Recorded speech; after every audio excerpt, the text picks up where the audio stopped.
आइए मिलवाती हूँ नेहा से। नाम हमने बदल दिया है। 24 साल की एक लड़की धूमधाम से शादी करके ससुराल पहुंची। शुरुआत में तो सब सही था। ससुराल वाले बेहद प्यार करने वाले थे। अरेंज मैरिज थी तो शादी से पहले पति को अच्छे से जान नहीं पाई थी, पर कोशिश जारी थी। शादी के कुछ ही दिन बीते कि चीजें बदलनी शुरू हो गई। कई रात पति लेट से लौटता, वो सो चुकी होती थी, लेकिन आते ही उसे छूना शुरू कर देता। मना करने पर भी नहीं मानता। वो जितना मना करती वो उतनी ताकत से उसे चुप करवाता और फिर उसके साथ संबंध बनाता, जबरदस्ती। नेहा ने पहले अपनी माँ को इसके बारे में बताया। माँ ने समझाया कि शादी के बाद तो ये सब होता ही है। नेहा के पति की जबरदस्ती जारी रही। परेशान होकर वो पहुंची पुलिस के पास। पुलिस उसे ही समझाने लगी कि घर का मामला है, घर में ही रहने दो। रेप अगर कोई और करे तो उसे लंबी सजा हो सकती है, लेकिन अगर पति करे तो औरत की कहीं सुनवाई नहीं होती। क्या शादी एक मर्द को बलात्कार करने का लाइसेंस देता है? आज हम इसी पर बात करेंगे। हेलो, मैं हूं कनुप्रिया और आप कानून प्रिया देख रहे हैं। आज हम बात करेंगे उस एक चीज की जो गलत तो है, लेकिन हमारा कानून उसे अपराध नहीं मानता। मैं बात कर रही हूं उस रेप की जिसे जायज माना जाता है जस्ट बिकॉज जो रेपिस्ट है वो उस औरत का पति होता है। हम बात कर रहे हैं मैरिटल रेप की। अगस्त 2021 में मैरिटल रेप को लेकर एक जजमेंट आया। छत्तीसगढ़ हाई कोर्ट का एक महिला ने अपने पति पर बलात्कार का आरोप लगाया था और हाई कोर्ट ने उसके पति को हर आरोप से बरी कर दिया, ये कहते हुए कि पति पत्नी के बीच किसी भी तरीके के सेक्सुअल इंटरकोर्स को रेप नहीं कहा जा सकता। मैरिटल रेप को लेकर लॉ ही नहीं है, ऐसी बात नहीं है। इस बात को समझने के लिए हमें देखना पड़ेगा protection of women from domestic violence act 2005। वो एक्ट जो महिलाओं को घरेलू हिंसा यानी घर में किए जाने वाले किसी भी तरह के वायलेंस से बचाता है। इस एक्ट में वायलेंस यानी हिंसा को अलग अलग कैटेगरी में रखा गया है। मारपीट, मौखिक हिंसा, आर्थिक हिंसा और यौन हिंसा। हम बात करेंगे यौन हिंसा के बारे में। इसके मुताबिक अगर कोई व्यक्ति अपनी पत्नी को जबरन छूता है, उसे सेक्स के लिए मजबूर करता है, उसके साथ जबरदस्ती करता है, उसे कोई भी ऐसा सेक्सुअल एक्ट करने को मजबूर करता है जो वो नहीं करना चाहती, ये सब कुछ यौन हिंसा के अंतर्गत उसी के दायरे में आता है। अब चलते हैं इस एक्ट के सबसे चौंकाने वाले पहलू पर। यौन हिंसा को छोड़कर हिंसा की जितनी भी कैटेगरी है उनमें कानूनी कार्रवाई शुरू की जा सकती है, लेकिन यौन हिंसा के केस में ऐसा नहीं होता। यानी अगर पति पीटता है, मानसिक रूप से प्रताड़ित करता है, तब तो उसके खिलाफ कार्रवाई की जा सकती है और उसे सजा भी दी जा सकती है। लेकिन अगर वो पत्नी के साथ यौन हिंसा करता है तो उसके खिलाफ कोई कार्यवाही नहीं होगी। पत्नी बस इस आधार पर उससे तलाक ले सकती है। इस मुद्दे पर हमने सुप्रीम कोर्ट की एडवोकेट सीमा कुशवाहा से बात की। आइए सुनते हैं उन्होंने क्या कहा।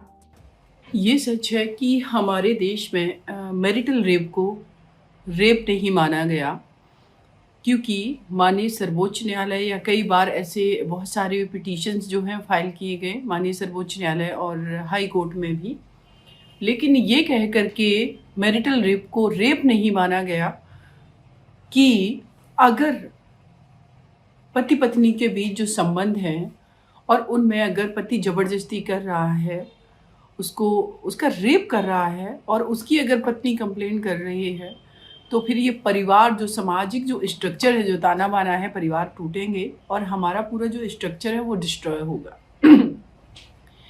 तो मुझे लगता है एक तरफ जहाँ पर माननीय सर्वोच्च न्यायालय या हाई कोर्ट इस तरीके की इंटरप्रिटेशन जो है वो उन्होंने दी है, लेकिन इन फ्यूचर मुझे पॉसिबिलिटी लग रही है कि मैरिटल रेप को रेप माना जाएगा, क्योंकि इंटरप्रिटेशन जो है वो फीमेल के परसेप्शन से नहीं की गई है।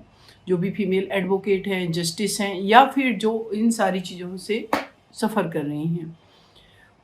अगर हम बात करें कि अगर किसी भी फीमेल के साथ में उसका हस्बैंड रेप करता है, उसके साथ ज़बरदस्ती करता है, उसकी डिग्निटी पर अटैक करता है, और डिग्निटी पर अटैक का अगर हम बात करें, कॉन्स्टिट्यूशन जो हमारा है, भारतीय संविधान है, इसका आर्टिकल 21 कहता है कि किसी भी व्यक्ति को डिग्निफाइड जीने का उसको राइट है। तो क्या एक फीमेल जिसका हस्बैंड उसकी बॉडी को पूरी तरीके से एक ऑब्जेक्ट मान करके अपने पॉइंट ऑफ व्यू से अगर उसको यूज कर रहा है, तो क्या उसको ये राइट नहीं है? तो ये बहुत बड़े सवाल हैं, और इन पर एक लॉन्ग डिस्कशन भी कोर्ट रूम में हुआ था, लेकिन फिर भी इसको मैरिटल रेप को रेप नहीं माना गया। लेकिन इसके अलावा ऑप्शन क्या है एक फ़ीमेल के पास? तो जब भी कोई किसी भी फीमेल का हस्बैंड जो है, अगर हम दिल्ली की बात करें, इस तरीके का उसके साथ क्राइम करता, मारपीट करता, उसके साथ ज़बरदस्ती करता, उसके साथ रेप करता, उसके साथ 377 जो है अननेचुरल तरीके से सेक्स करता है, तो वो उसके पास ऑप्शन क्या है? तो दिल्ली में एक CAW सेल है, विमेन सेल जिसको हम बोलते हैं, वहाँ पर जाकर के वो कंप्लेन करती हैं, और कंप्लेन करने के बाद वहाँ पर जब दूसरी पार्टी है जिसको हम कहते हैं, जैसे वो कंप्लेन करी अपने हस्बैंड के खिलाफ, या क्रूअलिटी का जो ग्राउंड है जिसमें फादर इन लॉ, पेरेंट्स हैं और भी लोग हैं, इन लॉज हैं उनके अगेंस्ट में, तो उन लोगों को बुलाया जाता है और कहा जाता है कि आप लोग सेटलमेंट कर लीजिए, और फीमेल से कहा जाता है कि आप कंप्लेन मत कीजिए। जब बहुत ज़्यादा चीज़ें चलती हैं, प्रॉपर तरीके से इंक्वायरी होती है, देन आफ्टर फीमेल का ये कहना है कि हमारे साथ क्राइम हुआ और ये सेटलमेंट को भी रेडी नहीं है। तो उस सिचुएशन में एक फीमेल को वहाँ पर एक विकल्प के रूप में जो धाराएं हैं, जो सेक्शन है 498A, 377, इन सारी धाराओं में FIR दर्ज होती है। और साथ ही साथ उस फीमेल के पास ये भी अधिकार है कि DV एक्ट जो है, डोमेस्टिक वायलेंस एक्ट है, women protection and domestic violence act, उसमें जाकर के वो डायरेक्ट कोर्ट में कंप्लेन कर सकती है इस चीज़ को लेकर के कि उसके साथ ये सारा क्राइम हुआ है। तो कोर्ट उसमें रिलीफ देगी, रिलीफ उसको फिनांशली मिलेगी, रिलीफ उसको इस तरीके की से नहीं मिलती है कि जिस हस्बैंड ने उसके साथ ये क्राइम किया उसको जेल भेज दिया जाए। लेकिन अगर 498A वाला जो क्रिमिनल केस है, उसमें अगर प्राइमा फेसाई लगता है पुलिस को कि नहीं इस व्यक्ति को अरेस्ट करना ज़रूरी है, तो अरेस्टिंग भी होती है। लेकिन वो अरेस्टिंग जो है वो रेप मैटर के लिए नहीं होती है। रेप मैटर को मैट्रिमोनियल डिस्प्यूट में, हस्बैंड वाइफ के डिस्प्यूट में रेप मैटर को माना गया है मैट्रिमोनियल डिस्प्यूट।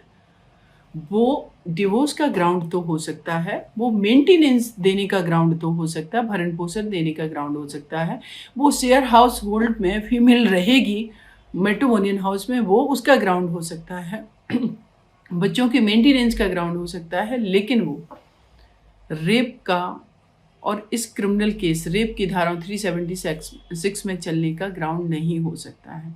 और अगर हम कोर्ट रूम की बात करें तो कोर्ट रूम में भी जो बहुत सारे मैट्रिमोनियल केसेस हैं उसमें सुप्रीम कोर्ट की गाइडलाइन है कि जब भी मैट्रिमोनियल ऐसे डिस्प्यूट आए तो पहले इन लोगों को मेडिएशन में भेजना चाहिए, दोनों पार्टी को, कि अगर ये साथ में रहना चाहते हैं या नहीं रहना चाहते हैं।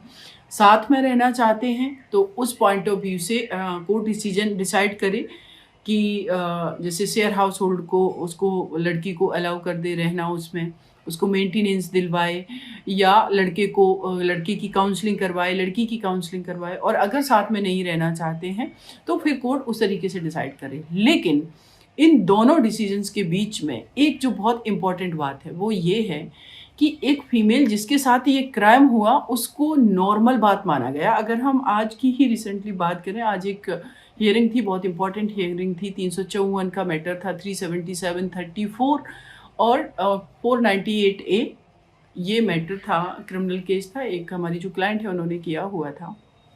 कोर्ट रूम में जज का कहना है, उस लड़की का कहना था कि इसने हमें बहुत बुरी तरीके से पीटा है। जज का कहना है कि आपके बच्चे नहीं हैं, आप किस तरीके से अनपढ़ वाली बातें कर रही हैं, आप पढ़ी लिखी ग्रेजुएट हैं, इस आदमी के साथ आप क्यों रहना चाहती? उसका कहना था कि मुझे शेयर हाउस होल्ड चाहिए। जो मेट्रोपोलियन हाउस जिसमें मैं शादी करके गई, उस घर से ये हमें इसी तरीके से नहीं निकाल के बाहर कर सकते हैं। ये मेरा अधिकार है और वो अधिकार हमें कानून देता है। लेकिन कोर्ट का ये कहना है कि नहीं, आप उसमें मत रहिए और इनको भी आप क्यों जेल भिजवाना चाह रही हैं? अगर 1 साल के लिए, 6 महीने के लिए जेल चले भी जाएँगे तो आपको क्या मिल जाएगा? तो मेरा कोर्ट से भी यही सवाल था, और जो कानून है उसका एक्चुअल में अगर सही से इम्प्लीमेंटेशन हो, तो जो क्रूरलिटी की गई, जो मारपीट की गई है उस फीमेल के साथ में, क्या वो पर्सन जो उसका हस्बैंड है, जो उसके इन-लॉज़ हैं, उनको पनिश नहीं किया जाना चाहिए? उनको एंटीसिपेटरी बेल अलाउ नहीं करनी चाहिए? क्या भारत में मैरिटल रेप को लेकर कोई कानून नहीं है? एक्चुअली में नहीं है। लंबे वक्त से अलग अलग महिला संगठन मैरिटल रेप को क्राइम के दायरे में लाने की मांग कर रहे हैं। साल 2015 में महिला ने अपने पति द्वारा प्रताड़ना और बलात्कार के खिलाफ सुप्रीम कोर्ट का दरवाजा खटखटाया। उसकी ये मांग थी कि आईपीसी की धारा 375 को संशोधित किया जाए और मैरिटल रेप को भी रेप माना जाए, उसे क्राइम माना जाए। 2015 में सेक्शन 375 कहता था कि कोई भी पुरुष किसी महिला के मर्जी के खिलाफ जबरदस्ती यौन संबंध बनाने की कोशिश करता है तो वो रेप है। लेकिन एक्सेप्शन ये है कि अगर ऐसा व्यक्ति जिसकी पत्नी 15 साल से अधिक उम्र की हो तो उस पर ये धारा लागू नहीं होती। 2019 में एज ऑफ कंसेंट को 15 से बढ़ाकर 18 कर दिया गया। 2019 में Gujarat high court marital rape के एक मामले में फैसला सुनाते हुए कहा, बिना सहमति के जबरन संबंध बनाने पर 18 साल से अधिक उम्र की पत्नी अपने पति के खिलाफ रेप का केस दर्ज नहीं कर सकती। किसी के घर में इतना अंदर भी ना घुसा जाए कि जुडिशरी का ही मजाक बनकर रह जाए। इस तरह के आरोप कुछ बिगड़ैल औरतों द्वारा ही लगाए जा सकते हैं। यानी पति के खिलाफ रेप का केस दर्ज करने वाली औरत हमारे न्याय रक्षकों की नजर में बिगड़ैल है। एक नजर आंकड़ों पर भी डाल लेते हैं तो साल 2005-2006 के नेशनल फैमिली हेल्थ सर्वे के अनुसार 29 राज्यों में 70% महिलाओं ने ये स्वीकार किया कि उनके पति उनका बलात्कार करते हैं। इससे भी खतरनाक बात यह कि पुरुष भी इस बात को स्वीकार करते हैं। International centre for women and United Nations population funds की ओर से 2014 में 8 राज्यों में कराए गए सर्वे के मुताबिक 1/3 पुरुषों ने माना कि वो अपनी पत्नी का रेप करते हैं। रिसर्चर्स बताते हैं कि भारत में हर साल 2 करोड़ महिलाएं मैरिटल रेप का शिकार होती हैं। इंडिया में सेक्सुअल वायलेंस की अधिकांश रिपोर्ट्स वैवाहिक संबंध के भीतर, मतलब मैरिज के सिस्टम के भीतर हुए अपराध की ही आती है। दुनिया के सभी देशों में सिर्फ 35 ऐसे देश हैं जहां मैरिटल रेप को रेप नहीं माना जाता और भारत ऑब्वियसली उनमें से एक है। हम विश्व गुरु ऐसे तो नहीं बन पाएंगे, बन भी गए तो याद रहे कि इस देश की महिलाओं का शरीर भी उनके अपने नाम नहीं है। मार्च 2021 के एक मामले में सजा सुनाते हुए सुप्रीम कोर्ट ने कहा, चाहे पति कितना भी ब्रूटल क्यों ना हो, कितना भी निर्मम क्यों ना हो, पति पत्नी के बीच किसी भी तरह के सेक्सुअल एक्ट को रेप नहीं कह सकते। दुनिया के लगभग 150 देशों में मैरिटल रेप दंडनीय अपराध है, तो क्या वहां के सारे पुरुष जेल में हैं? सवाल ये है कि ये बलात्कार पीड़ित महिलाएं, पत्नियां जाएं तो कहां जाएं? हमारे पास इसका जवाब नहीं है। आपके पास है तो हमें कमेंट बॉक्स में ज़रूर बताइएगा। तब तक के लिए देखते रहिए ऑर्डिनरी। शुक्रिया।